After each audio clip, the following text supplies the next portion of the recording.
maluto yan, malambot na yun mamaya watin. Sobrang lambot niyan dahil sobra na sa ulo. Ay, inano mo minarinit. Pag hinataan mo kumakaano na, walay na yung buto. Yan. Sabi ng anak mo, hindi naman daw nagamit sa cellphone. Hindi mabuti. Pero nag-hotspot siya. Yummy. Yun ang hindi mabuti. Ubus yung Kaya nga load. sabi ko pinatay niya hotspot. Ewan kung pinatay niya kanina pag-alis ko eh. Baka binuksan niya naman. Hindi ko lumalabas eh.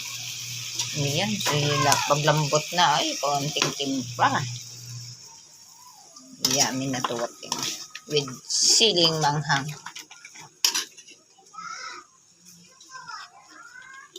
Wow, konting suka.